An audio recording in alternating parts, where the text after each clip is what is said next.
नमस्कार, स्वागत है आप सभी का। मैं हूं आपके साथ प्रीति। आइए बुलेटिन की शुरुआत करते हैं सुबह 9 बजे की हेडलाइंस के साथ।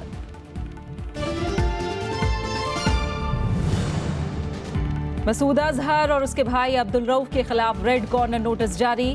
भारत की मांग के बाद इंटरपोल ने उठाया कदम। पठानकोट हमले का है साजिशकर्ता।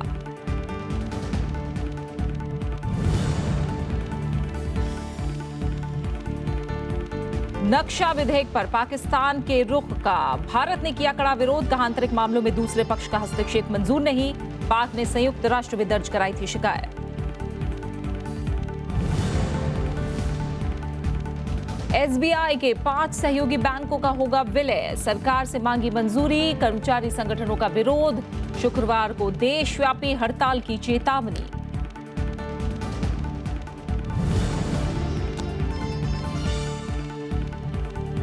बारिश और भूस्खलन से असम के दीवा और हफलोंग से संपर्क कटा।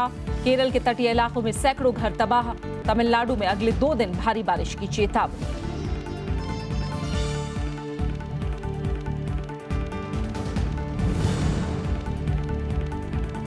और अमेरिका में 9/11 हमले को लेकर सऊदी सरकार के खिलाफ मुकदमे की तैयारी। ओबामा के विरोध के बावजूद सेनेट से बिल पारित। राष्ट्रपति कर सकते हैं वीटो।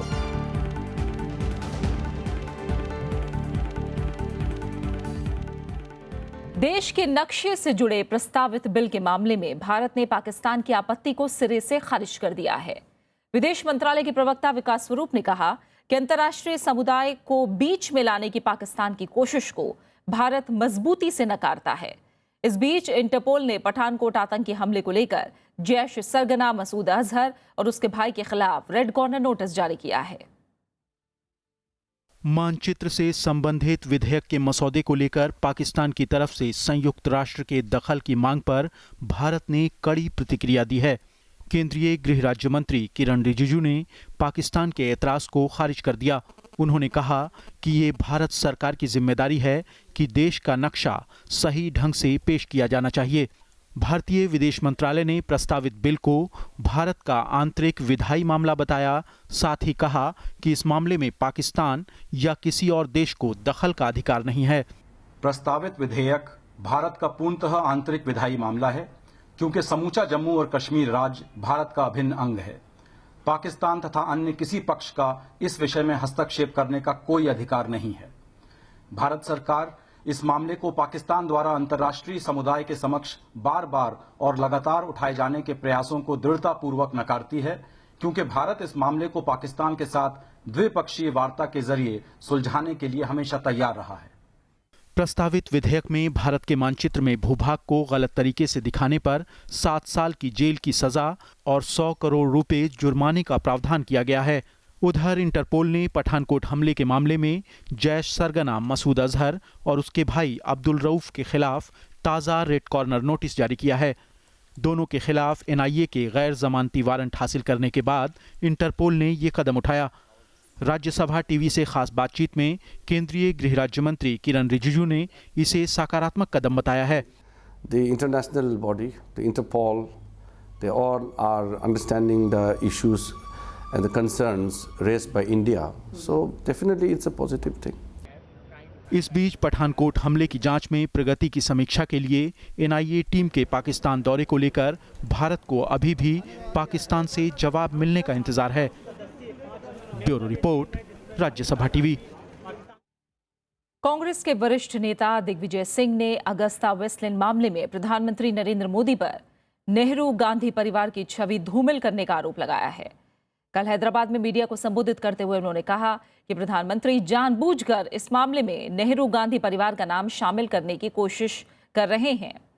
उन्होंने कहा कि बीजेपी खास रणनीति के तहत गांधी परिवार को बदनाम करने की साजिश रच रही है। दिग्विजय सिंह का कहना है कि इटली की अदालत में गांधी परिवार पर कोई आरोप नहीं है और रक्षा मंत्री मनोहर पर्रिकर ने भी कहा है कि कोर्ट ने भी किसी के नाम का उल्लेख नहीं किया है।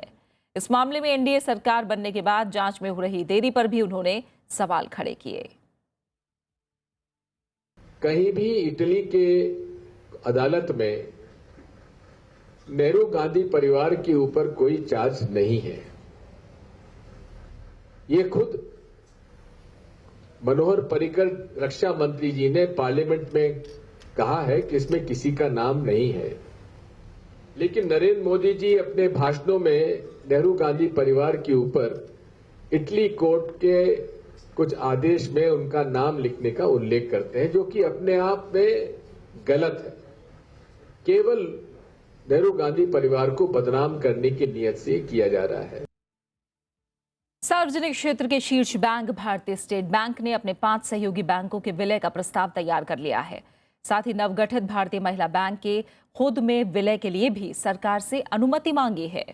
एसबीआई के जिन 5 सहायक बैंकों का विलय होना है, उनमें state bank of Bikaner and Jaipur, state bank of Travancore, state bank of Patiala, state bank of Mysore और स्टेट बैंक ऑफ हैदराबाद शामिल हैं। एसबीआई ने सबसे पहले स्टेट बैंक ऑफ सौराष्ट्र को 2008 में खुद में मिलाया था। उसके बाद 2010 में उसने स्टेट बैंक ऑफ इंदौर का विलय किया था। विलय से एसबीआई का बही खाता बढ़कर 37 लाख करोड़ रुपए हो जाएगा, जो अभी 28 लाख करोड़ रुपए है।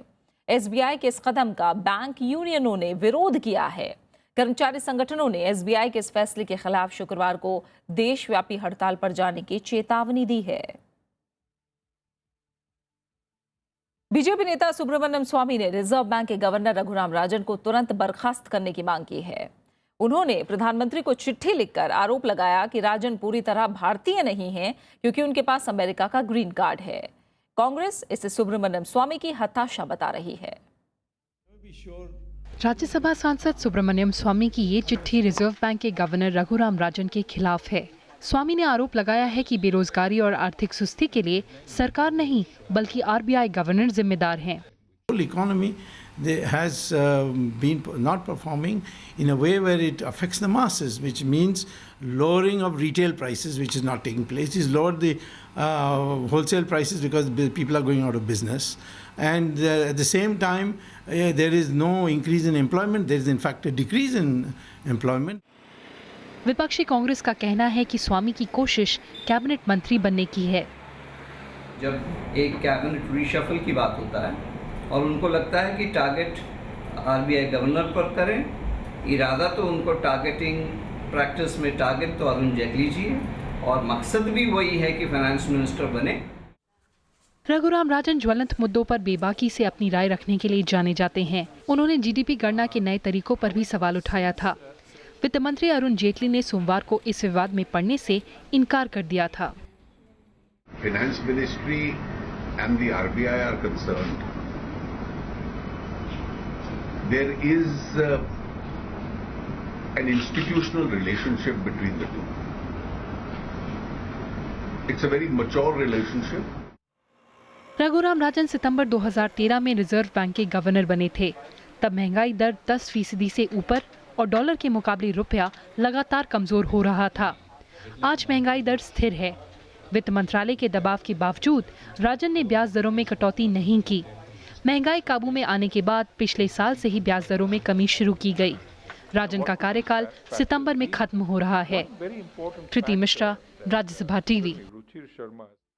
समाजवादी पार्टी ने अमर सिंह को राज्यसभा उम्मीदवार बनाया है। इसके बाद उनकी पार्टी में वापसी तय हो गई है। मंगलवार को पार्टी ने राज्यसभा उम्मीदवारों के जिन 7 नामों की घोषणा की, उनमें पिछले हफ्ते ही पार्टी में शामिल होने वाले बेनी प्रसाद वर्मा के साथ साथ अमर सिंह का नाम भी शामिल है। हालांकि अमर सिंह औपचारिक तौर पर पार्टी में कब शामिल होंगे, ये फैसला उन्हें और पार्टी मुखिया मुलायम सिंह यादव को करना है। इस बात का ऐलान पार्टी के वरिष्ठ नेता शिवपाल सिंह यादव ने किया। 2010 में अमर सिंह को पार्टी से 6 साल के लिए निष्कासित कर दिया गया था। इसके बाद उन्होंने 2011 में राष्ट्रीय लोकमंच नाम से खुद की पार्टी बनाई थी, जो उत्तर प्रदेश में पिछले विधानसभा चुनाव में एक भी सीट नहीं जीत पाई थी। दिल्ली में एमसीडी उपचुनाव में आम आदमी पार्टी ने 5 सीटों पर जीत दर्ज की है। वहीं कांग्रेस इस चुनाव में अपना खोया जनाधार हासिल करने में कामयाब रही है, जबकि बीजेपी के लिए नतीजे निराशाजनक रहे। दिल्ली में एमसीडी की 13 सीटों के नतीजों का ऐलान हो गया है। आम आदमी पार्टी ने 5 सीटों पर जीत दर्ज की है। कांग्रेस ने 4, जबकि बीजेपी के खाते में महज 3 सीट आई है। 1 सीट निर्दलीय के खाते में गई। कुछ एक सीटें अनुमानित और अधिक आने की अपेक्षा थी हमारी,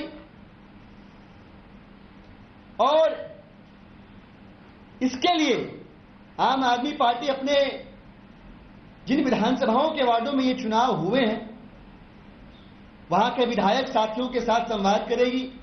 कांग्रेस में इस जीत को लेकर खासा उत्साह है। दिल्ली की जनता अब ये मानने लग गई है कि कांग्रेस पार्टी का शासन सबसे बेहतर था और कांग्रेस पार्टी का शासन वापस आना चाहिए। बीजेपी को इस चुनाव में सबसे ज्यादा नुकसान उठाना पड़ा है। पिछले चुनाव में पार्टी ने 7 सीटों पर जीत हासिल की थी, जो घटकर 3 रह गई।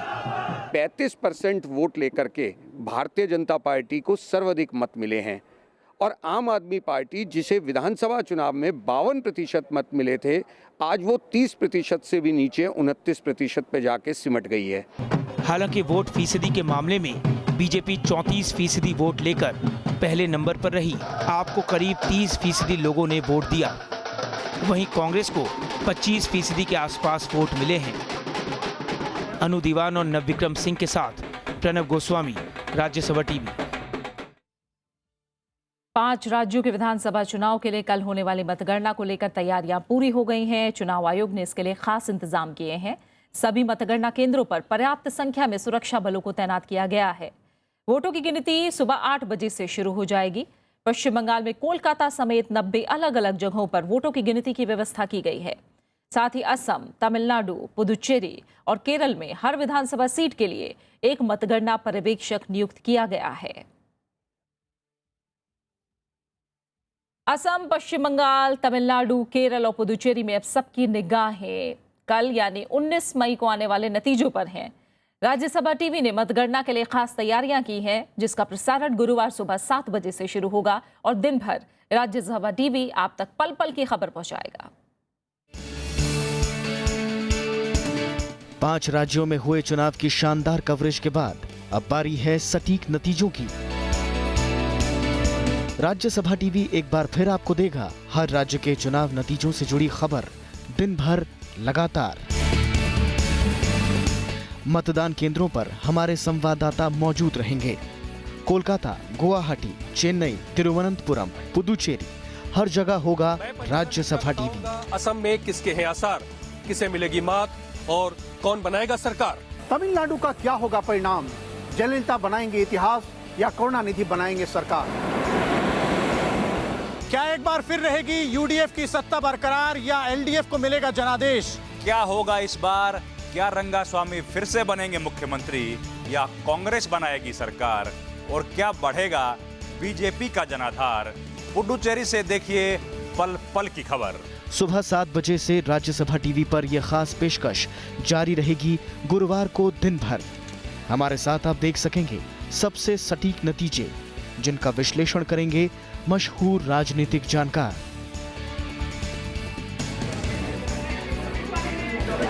बीते कई चुनावों में राज्यसभा टीवी आप तक पल पल की खबरें और सटीक विश्लेषण पहुंचाता रहा है। बात विधानसभा चुनावों की हो या फिर लोकसभा चुनाव की, सबके लिए रहता है खास इंतजाम। इस बार भी राज्यसभा टीवी की टीम आप तक पहुंचाएगी सबसे तेज सटीक रुझान और नतीजे। उत्तर प्रदेश से लेकर कर्नाटक और गुजरात से लेकर बिहार तक हर चुनाव में राज्यसभा टीवी की सूचना, विश्लेषण और जमीनी पड़ताल को सराहा गया। तो 19 मई को सुबह 7 बजे से देखना न भूलें Rajya Sabha TV.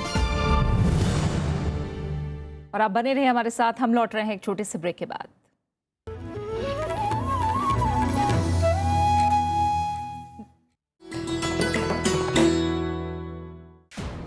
Saina Nehwal, the first Indian to win a medal in badminton at the Olympics. The world number 2 ranked player is also the first Indian to win the World Junior Badminton Championships and the first Indian to win a Super Series tournament. Saina Nehwal in fact completed a hat-trick Super Series titles in 2010. That same year, she became the first Indian singles player to reach the final of the year-ending Super Series finals, defeating 2-time All-England champion and former world number 1 Tine Bown in the semis.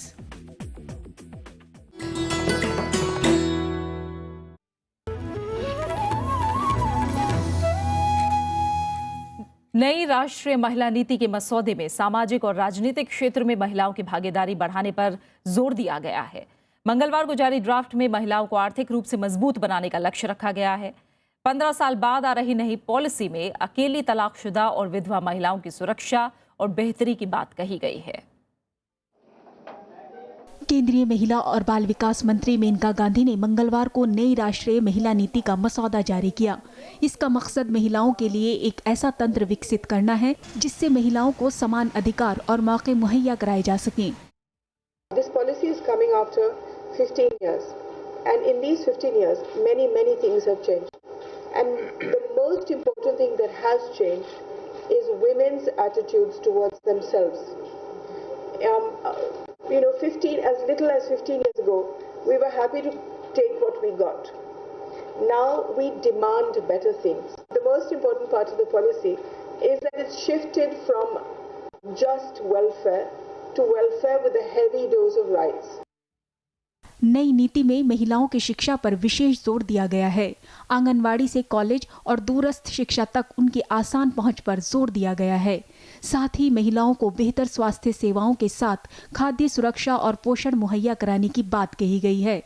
महिलाओं के खिलाफ हो रहे अत्याचार और दुर्व्यवहार को प्रभावी तरीके से रोकने के लिए कानूनी और सामाजिक स्तर पर कोशिश की बात कही गई है। इसके अलावा प्रशासन और निर्णय लेने में उनकी भागीदारी बढ़ाने का प्रयास किया जाएगा।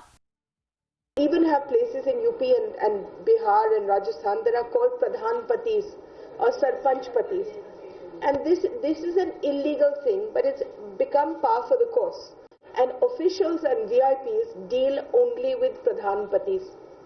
नई नीति में अकेली रह रही महिलाओं की समस्या और सुरक्षा पर विशेष ध्यान दिया गया है। मंत्रालय इस मसौदे पर जनता की राय और टिप्पणियां लेने के बाद नई महिला नीति जारी करेगा। अनु दीवान, राज्यसभा टीवी। और अब खबर सूखा, जल संकट और गर्मी की।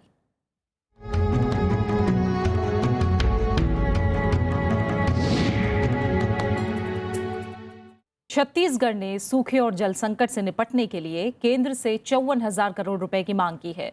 सूखे के मुद्दे पर प्रधानमंत्री से मुलाकात के बाद मुख्यमंत्री रमन सिंह ने बताया कि इसके लिए प्रस्ताव भेजा जा चुका है।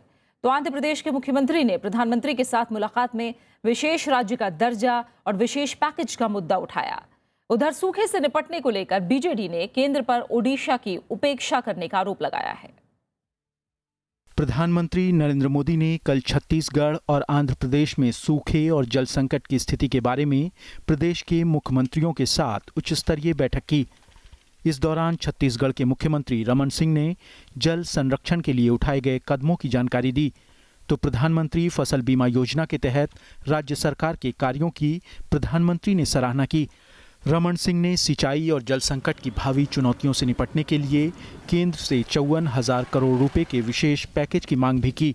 हमने 54,000 करोड़ के प्रस्ताव केंद्र सरकार को भेजे हैं, जिसमें सिंचाई योजना, छोटी और मध्यम योजनाओं को पूरा करने के लिए जल संरक्षण के लिए स्ट्रक्चर है। प्रधानमंत्री के साथ बैठक में आंध्र प्रदेश के मुख्यमंत्री एन चंद्रबाबू नायडू ने राज्य में सूखे से निपटने के प्रयासों की जानकारी दी। इस दौरान उन्होंने राज्य को विशेष दर्जा और पैकेज दिए जाने का मुद्दा उठाया और इसे जल्द पूरा करने की मांग की। उधर ओडिशा में सत्तारूढ़ बीजेडी ने सूखे के मुद्दे पर राज्यपाल निवास के बाहर प्रदर्शन किया। बीजेडी का आरोप है कि सूखे से निपटने के लिए ओडिशा को केंद्र की तरफ से पर्याप्त मदद नहीं मिल रही है। In 27 districts of the state, out of 30 districts, is reeling under severe drought. The central government in 3 installments have given us less than 25% of the what is our demand. इस बीच एसोचैम ने कहा है कि सूखा पीड़ित क्षेत्रों में सरकार को किसानों के बकाये कर्ज का भुगतान करना चाहिए। साथ ही ऐसे इलाकों में रियायती दरों पर खाद्यान्न उपलब्ध कराना चाहिए। एसोचैम का अनुमान है कि देश के 265 जिलों में सूखे के कारण अर्थव्यवस्था को 6.5 लाख करोड़ रुपए का नुकसान हुआ है। Bureau report, Rajya Sabha TV. उत्तर भारत भीषण गर्मी और लू की चपेट में है। कई राज्यों में पारा 45 डिग्री सेल्सियस के पार पहुंच गया है। राजस्थान के बाड़मेर में अधिकतम तापमान 47.5 डिग्री सेल्सियस रिकॉर्ड किया गया। मौसम विभाग के मुताबिक उत्तर भारत में अगले कुछ दिनों में गर्मी बढ़ने और गर्म लू चलने की आशंका है। उत्तर भारत में इस समय झुलसा देने वाली गर्मी पड़ रही है। तपिश से बचने के लिए लोग सिर और चेहरा ढककर बाहर निकल रहे हैं। हरियाणा, दिल्ली, राजस्थान, मध्य प्रदेश और महाराष्ट्र के कई इलाकों में लू के थपेड़े चल रहे हैं। गर्मी बहुत है, कोई भी कहीं निकल नहीं सकता। आप देख रहे हो गर्मी के हमारे सबकी कितनी बुरी हालत हो रही है, कोई जरा सी देर भी नहीं निकल सकता। पंजाब के लुधियाना में मंगलवार को तापमान 42 डिग्री सेल्सियस दर्ज किया गया। हरियाणा के हिसार में पारा 45 डिग्री तक पहुंच गया है। राजधानी दिल्ली में मंगलवार को तापमान 44 डिग्री सेल्सियस दर्ज किया गया। जहाँ तक आने वाले समय की बात करें तो समूचे उत्तर भारत में, जिसमें कि उत्तर पश्चिमी भारत और मध्य भारत तक इस पूरे पखवाड़े में गर्मी रहने की संभावना है। हाँ, बीच में हल्के से पश्चिमी विक्षोभ यदा कदा जब भी आएंगे, एक शुक्रवार को भी हल्का सा आना है, तो उसके प्रभाव से थोड़ी सी राहत मिलती है, लेकिन वो एक ट्रांजिएंट है। कुल मिलाकर के गर्मी अभी रहेगी। उत्तर प्रदेश के लखनऊ में पारा 46 डिग्री तक पहुंच गया है। राजस्थान के बीकानेर में पारा 46 डिग्री सेल्सियस रहा। महाराष्ट्र के नागपुर में 45 डिग्री तापमान रिकॉर्ड किया गया। गर्मी से बचने के लिए लोग घरों में रहने को मजबूर हैं। मोहम्मद फातेह टीपू, राज्यसभा टीवी। देश के उत्तर पूर्वी और दक्षिणी इलाकों में मंगलवार को हुई भारी बारिश से जनजीवन अस्त व्यस्त हो गया। असम में कई जगह भूस्खलन से यातायात पर असर पड़ा। झारखंड के लोहादुर्ग में बिजली गिरने से 4 लोगों की मौत हो गई, जबकि 8 अन्य घायल हो गए। भारी बारिश ने केरल के तटीय इलाकों में भारी तबाही मचाई है। यहाँ सैकड़ों घर तबाह हो गए हैं। हालांकि बारिश से तापमान में कमी आई है और लोगों को गर्मी से राहत मिली है। असम में मंगलवार को हर जगह भारी बारिश हुई। दीमा और हफलोंग में बारिश के बाद भूस्खलन की खबरें हैं। कई जगह रेल और सड़क यातायात प्रभावित हुआ है। भूस्खलन से हफलोंग का देश के बाकी इलाकों से संपर्क कट गया। राजधानी गुवाहाटी के कई इलाकों में सड़कों पर 5 फीट तक पानी जमा हो गया। जल भराव के चलते लोगों को भारी दिक्कतों का सामना करना पड़ा। अनिल नगर में बहुत पानी हो गया, 5 फुट का मापिक। कोई आदमी जाने नहीं सकता है। अचानक बारिश हो गया, जास्ती बारिश हो गया, इसलिए बहुत पानी हो गया। अचानक से आज बारिश आ गया और हम लोग अभी घर जा नहीं पा रहा है, तो दिक्कत हो रहा है, सभी आदमी को दिक्कत हो रहा है। आज अचानक से बारिश हो गया। तमिलनाडु और केरल समेत दक्षिण भारत में कई और इलाकों में मंगलवार को जोरदार बारिश हुई। छत्तीसगढ़ और ओडिशा के कुछ इलाकों में भी हल्की बौछारें पड़ी। मौसम विभाग ने अगले 2 दिन के दौरान तमिलनाडु के कई जिलों में भारी बारिश की आशंका जताई है। Very heavy rainfall is likely to occur few places in North Tamil Nadu and Pondicherry during next 24 hours, and heavy rainfall is likely to occur over 1 or 2 places over the interior parts of South Tamil Nadu. Fishermen are advised not to venture into Tamil Nadu, Puducherry and South Andhra Pradesh coast during next 48 hours. Monsoon के केरल तट पहुंचने में अभी 1 हफ्ता लग सकता है, लेकिन मॉनसून से पहले की इस बारिश ने लोगों को गर्मी से भारी राहत दी है। Bureau report, Rajya Sabha TV. और अब अंतर्राष्ट्रीय जगत से कुछ अहम खबरें। अमेरिकी सीनेट ने 9/11 आतंकी हमले के पीड़ितों को सऊदी सरकार के खिलाफ मुकदमा करने का अधिकार देने वाला बिल पास कर दिया है। इस बिल के पास होने से अमेरिका और सऊदी अरब के करीब 7 दशक पुराने रिश्तों में खटास बढ़ सकती है। हालांकि राष्ट्रपति बराक ओबामा कह चुके हैं कि वो इस बिल को वीटो कर देंगे। Justice against sponsors of terrorism act को अमेरिकी सेनेट में पास कर दिया गया है। इस बिल को अब संसद के निचले सदन हाउस ऑफ रिप्रेजेंटेटिव्स में भेजा जाएगा। अगर ये कानून बन जाता है तो 9/11 आतंकी हमले के पीड़ित सऊदी सरकार या नागरिकों के खिलाफ मुकदमा कर मुआवजे का दावा कर सकते हैं। This legislation would change long-standing international law regarding sovereign immunity, and the President of the United States continues to harbor serious concerns that this legislation would make the United States vulnerable in other court systems around the world. Saudi Arab पहले ही चेतावनी दे चुका है कि इसके नतीजे में वो अमेरिकी संस्थाओं और बाजारों से अपने करीब 75,000 करोड़ डॉलर निकाल लेगा। इसका सीधा असर अमेरिका की अर्थव्यवस्था पर पड़ेगा। हालांकि राष्ट्रपति बराक ओबामा पहले ही कह चुके हैं कि वो इस कानून को वीटो कर देंगे। The administration strongly continues to oppose this legislation, and we'll obviously begin conversations with the House about it. इस मुद्दे पर संशय दूर करने के लिए राष्ट्रपति बराक ओबामा पिछले महीने सऊदी अरब भी गए थे। 2001 में वर्ल्ड ट्रेड सेंटर और पेंटागन पर हुए हमले में करीब 3,000 लोगों की मौत हुई थी। हालांकि सऊदी अरब इन हमलों में अपनी भूमिका से इनकार करता रहा है, लेकिन जांच में सऊदी अरब से जुड़े कई लोगों के नाम सामने आए थे। Bureau report, Rajya Sabha TV. Iraq की राजधानी बगदाद में मंगलवार को हुए सिलसिलेवार 4 बम धमाकों में 70 लोगों की मौत हो गई है और 100 से ज्यादा जख्मी हो गए। इनमें से 3 धमाके शिया बहुल इलाके अल-शाब, सदर सिटी और अल रशीद में हुए। आतंकवादी संगठन इस्लामिक स्टेट ने इन धमाकों की जिम्मेदारी ली है। अल-शाब में हुए आत्मघाती हमले में 28 लोग मारे गए। सदर सिटी में हुए बम धमाके में 21 लोगों की मौत हुई है। वहीं सीरिया में जारी हिंसा के बीच मंगलवार को कम से कम 80 लोग मारे गए। राजधानी दमिश्क के उत्तर में अल-नुसरा फ्रंट और जैश अल-इस्लाम के आतंकी आपस में ही भिड़ गए। आपसी लड़ाई में कम से कम 50 विद्रोही और कम से कम 2 नागरिक मारे गए हैं। इस बीच दायर अल-जोर इलाके में सरकारी सेनाओं ने इस्लामिक स्टेट के 24 आतंकवादियों को मार गिराया। मंगलवार को सरकारी सेनाओं ने होम शहर में विद्रोहियों के ठिकानों पर हवाई हमले किए। इस बीच वियना में जारी बैठक में सीरिया शांति वार्ता को लेकर मंगलवार को भी कोई सहमति नहीं बन पाई।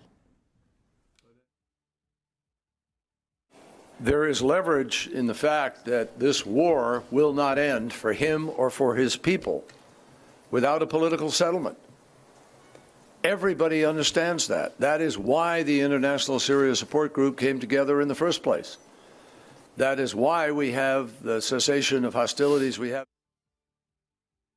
मिस्र में सरकार विरोधी प्रदर्शन के आरोप में 150 से ज्यादा लोगों को 2 साल से लेकर 5 साल तक की सजा सुनाई गई है। इन लोगों पर अप्रैल 2015 में सऊदी अरब के 2 टापू का मालिकाना हक देने के खिलाफ प्रदर्शन करने का आरोप है। राष्ट्रपति अब्दुल फतह अल सीसी ने पिछले साल लाल सागर में मिस्र के 2 द्वीप सऊदी अरब को देने का फैसला किया था।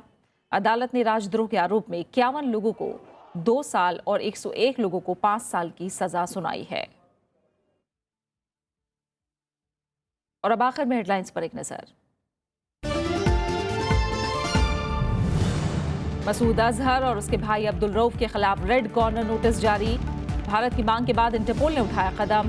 पठानकोट हमले का है साजिशकर्ता।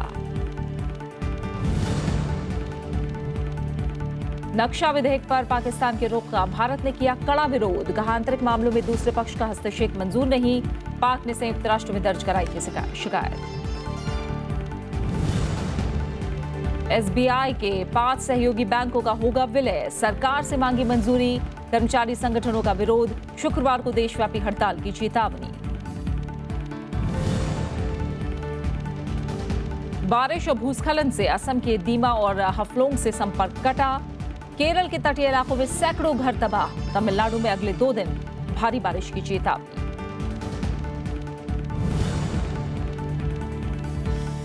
और अमेरिका में 9/11 हमले को लेकर सऊदी सरकार के खिलाफ मुकदमे की तैयारी। ओबामा के विरोध के बावजूद सीनेट से बिल पारित। राष्ट्रपति कर सकते हैं वीटो।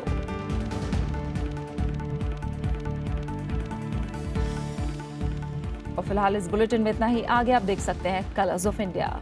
नमस्कार।